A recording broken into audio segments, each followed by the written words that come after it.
Olá, queridos ouvintes da Rádio Mundial, estamos aqui em mais um programa Caminhos da Consciência, eu, Newton Schultz, junto com vocês, 25 minutos aqui nas ondas da Rádio Mundial 95.7 FM e 660 AM. Um grande abraço para você que está me prestigiando agora, ao vivo, aqui sabadão, nas ondas da Rádio Mundial, você que me ouve no carro, em casa, na internet, no Brasil ou mesmo fora do país, um grande e fraterno abraço para vocês. Vamos 25 minutos aqui, como todo sábado às 13 horas, no programa Caminhos da Consciência, que já está no ar aqui na Rádio Mundial aproximadamente há 8 anos, né, desde 2005, conversando sobre vários assuntos. Hoje eu separei um assunto mais solto. Vou conversar com vocês sobre o que somos e essa analogia com o planeta Terra. Como assim, né? Vamos entender o seguinte, o ser humano é análogo ao que é o planeta Terra. Então, quando a gente pega o planeta Terra em formação ainda, nós estamos falando do ser humano, que também está em formação. O ser humano não está completo. O ser humano ele ainda tem várias etapas a serem executadas para que o trabalho das hierarquias criadoras, que nos deram todos os estados de consciência que possuímos, praticamente transbordem todo esse quarto trabalho, vamos dizer assim, para uma quinta realidade, né? É o que nós estamos vivendo agora. E o ser humano, existem 7 tipos ainda que têm que ser formados para que encerre o seu ciclo, sendo que hoje nós somos um 5º tipo de ser humano, como eu já falei em vários programas.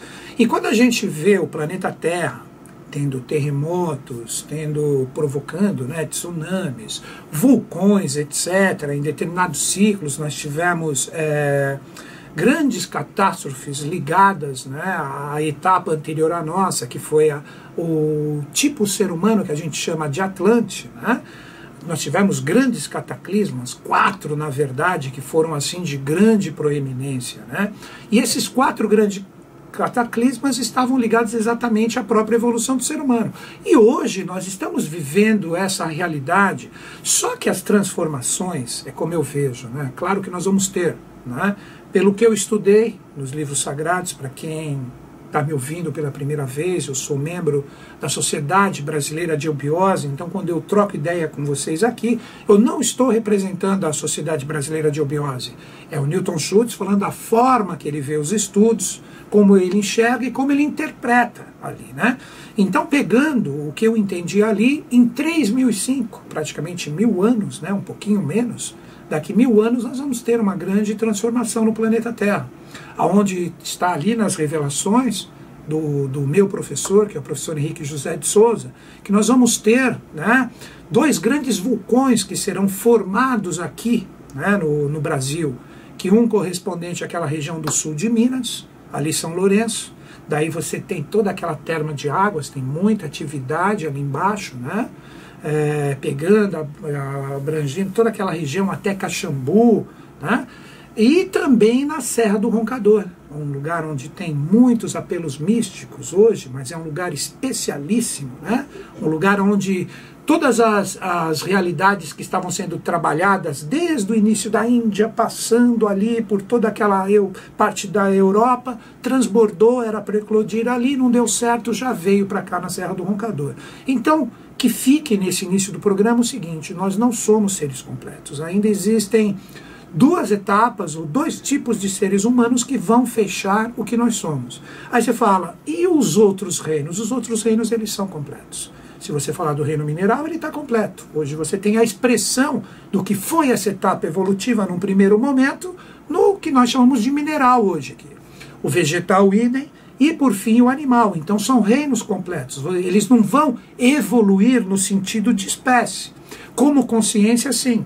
É aí que as pessoas fazem uma tremenda confusão. Onde você pega Darwin, que do símio, a gente chega ao ser humano. Não, isso é errôneo. Essas etapas anteriores a nós, que já terminaram seus ciclos evolutivos, hoje você tem expresso nelas como forma a realidade da forma do reino animal, a forma do reino vegetal e a forma do reino mineral. Isso não é alterado, isso vai ter um outro tipo de vibração num sistema futuro, mas eles já estão completos. O que translada é a consciência. Então, quando você pega exemplo, a consciência, porque tudo é consciência, o reino mineral tem a consciência dele, é uma consciência só, que é a consciência do mineral, mas está ali presente.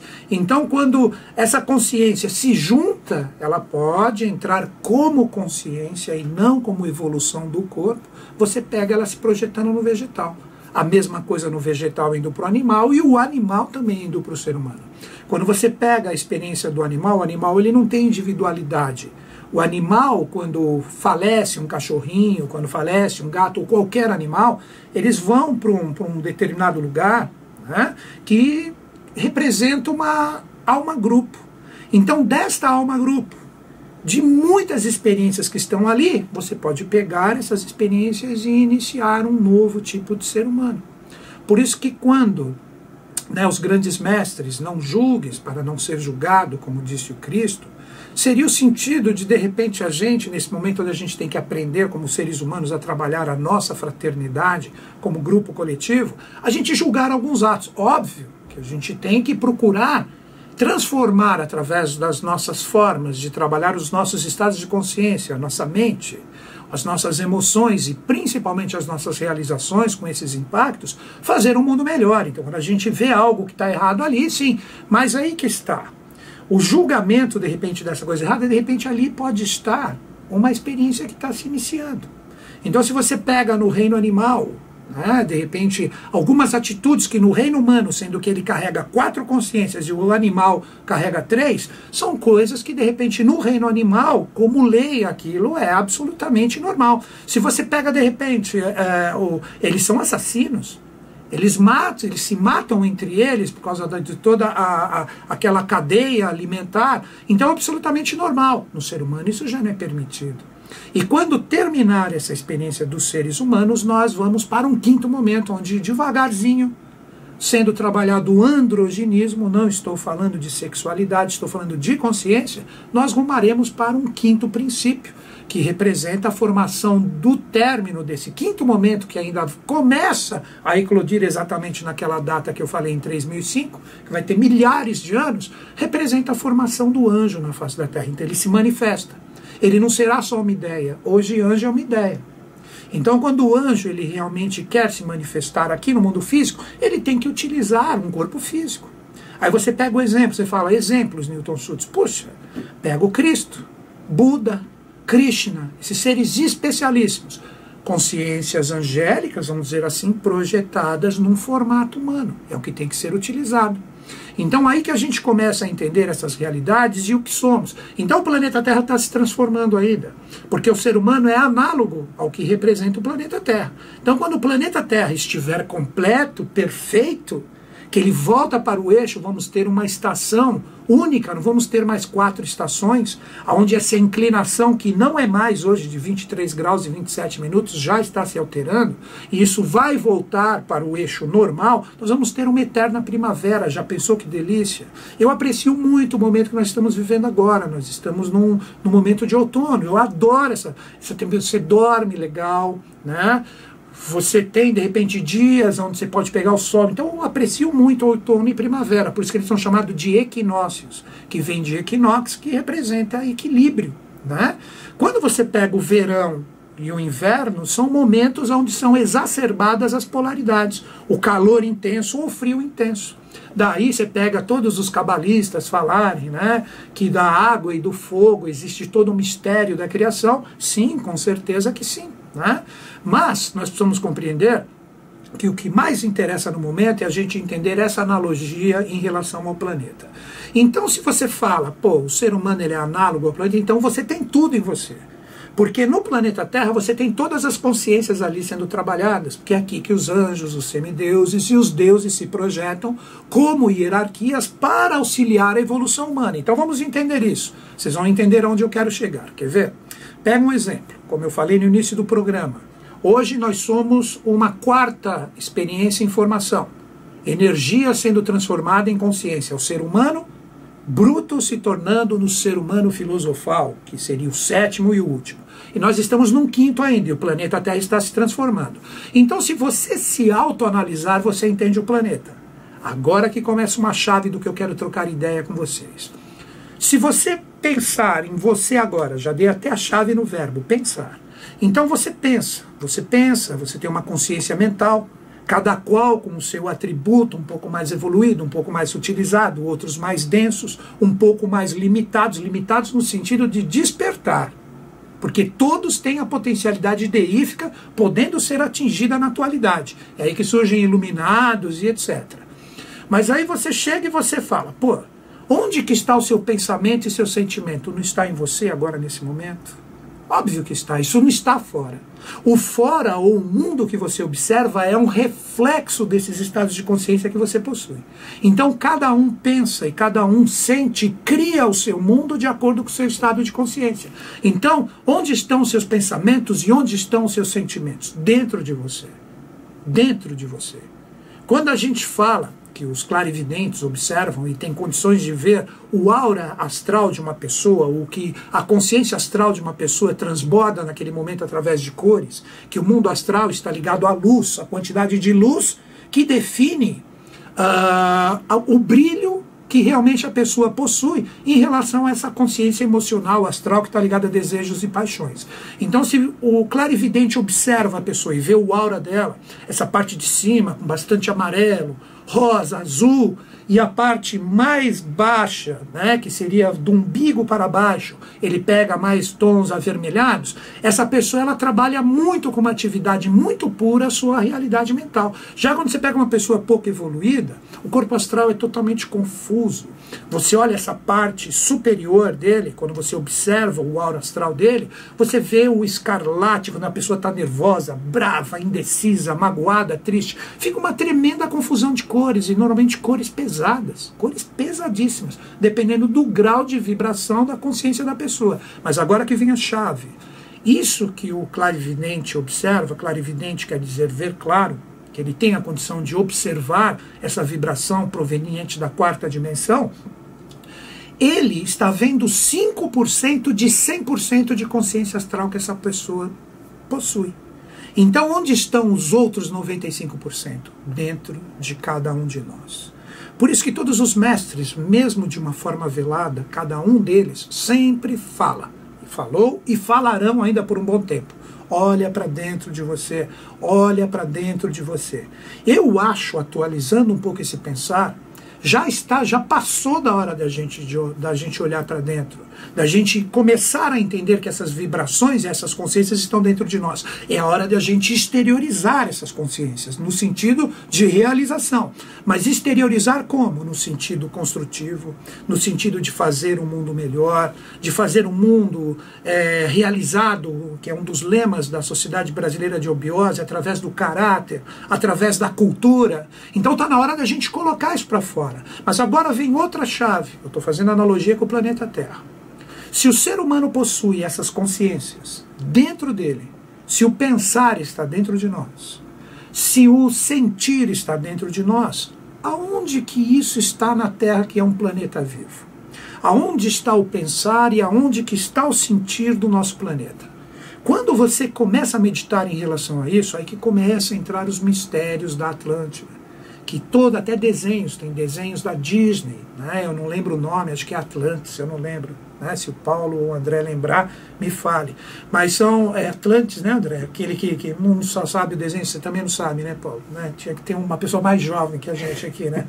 O André tem 80 anos, o Paulo 75, né? Brincadeira. Então, onde você procura essa realidade? No interior da Terra. No interior da Terra. Daí que vem aquele mito, que de mito, atrás de um mito sempre existe uma verdade, das pessoas procurarem a Atlântida no fundo do oceano. Porque quando termina essa etapa evolutiva, agora que vem outra chave para a gente pensar junto. Quando termina essa etapa evolutiva, a Atlântida, que terminou com a água, por mau uso do elemento fogo, né, os Atlantes utilizavam de uma forma errônea, né, uma arma que se chamava Agni Shastra, ou Agni Shostra, que era totalmente destrutiva se utilizada para esse fim. Que hoje um lampejo dessa arma a gente chama de laser. Então imagina a destruição. Então as hierarquias, para controlar esse fogo, inundaram a Atlântida. Onde o último pedacinho da Atlântida foi a ilha de Poseidones, no meio do Oceano Atlântico, por isso que ele é chamado de Oceano Atlântico, no ano de 9564 a.C. Isso é datado no Codex Maia Troianos, isso está no Museu Britânico, isso foi narrado por Platão, não sou eu que estou inventando, isso foi narrado já por grandes seres, filósofos, pesquisadores e estudiosos da humanidade.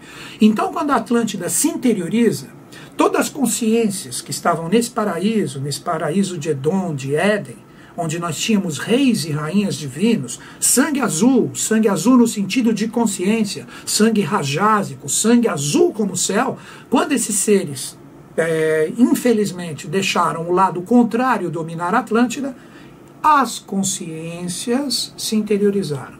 Daí que a gente começa a entender aonde estão os verdadeiros portais, aonde estão os vórtices de consciência, aonde estão, o saudoso professor Ademar Ramos falava constantemente dos chakras fixos e dos chakras móveis que possuem o planeta Terra, que nós temos uma realidade fixa, que são esses postos que a gente tanto visita no turismo, que existe aquele chamado e a gente não entende por quê. Aí você fala do Egito, as pirâmides de Gizé, você fala na península de Yucatán, você fala de Chichén Itzá, maravilhosa, aquela pirâmide maia, você fala também da Índia ali, Srinagar, Lé, próximo ao Tibete, regiões fantásticas do planeta, Sintra, Portugal, absolutamente maçônica, aonde iria eclodir um lugar maravilhoso, o deserto de El Moro, nos Estados Unidos, ali iria eclodir uma realidade maravilhosa, foi dali que eu falei no início do programa, que essas experiências do deserto de El Moro se projetaram hoje para a Serra do Roncador, que carrega todas essas experiências. Então, quando você começa a estudar realmente seres de valor, que seguem essa sabedoria das idades, vamos citar alguns, Saint-Yves Alvedre, se você olhar bastante coisa deles, ele já narra coisas sobre Agartha, os mistérios de Agartha, que os celtas chamavam de Avalon. Se você pegar no Oriente, fala-se Shangri-La, Shambhala. Então, aonde estão essas realidades? Que portal é esse? Que campos elíseos dos gregos? Onde está essa realidade? Isso está tudo interiorizado no planeta, assim como referência sua. Então, nesses locais que eu falei para vocês, que são locais fixos da humanidade, que trazem todo esse potencial, ali existem vórtices de consciência. Porque os chakras dos seres humanos, através de todas essas realidades, dos estados de consciência que nós formamos, criamos, são vórtices de consciência que representam o nosso impacto centrípeto e também centrífugo de consciência. Como assim? Centrípeto no sentido da nossa consciência interior começar a se exteriorizar, né?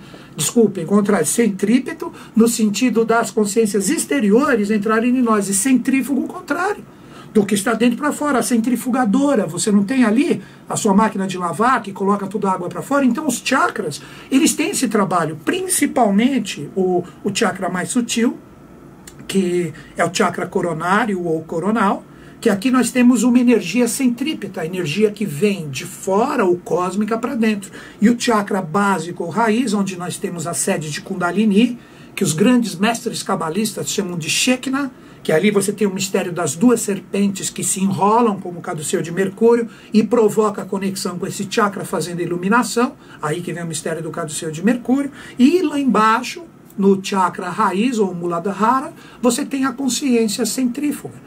Então, nesses locais existe essa realidade. Então, todos esses seres, Saint-Yves Alvedre, você pega o professor Henrique José de Souza, a própria Helena Petrovna Blavatsky, você pega as pinturas de Nicolas Roerich, tem vários seres fantásticos que sempre trabalharam essas consciências, né? Você pega Ferdinand Ossendowski, né? Missão na Rússia, de se defrontar com o rei do mundo, ele se defrontou ali com seres especialíssimos, né? Então, quando eles falam disso, eles estão falando dessas consciências interiores que estão no planeta, que são outras dimensões, aí que chegam os mistérios, né, que estão ligados à realidade das revelações do professor Henrique José de Souza, que ele fala de Badagas, que representa a consciência um pouco mais interiorizada, os mistérios de Duat, que é um mundo móvel, um mundo que vai se projetando aonde está acontecendo a evolução do planeta, né? Quando você fala do trabalho do Cristo, quando estava ali, quando o Cristo estava trabalhando, a projeção estava totalmente voltada para lá do mundo de Duarte. Depois ela veio caminhando, foi se formar nos Estados Unidos, hoje está no Brasil, aí que está um dos mistérios. E aí entra a realidade de Agartha, que representa o mundo mental, o mundo de Duarte já representa o mundo astral do planeta Terra, e por fim, o núcleo central, onde você tem um verdadeiro sol vivo em formação, que é Shambhala.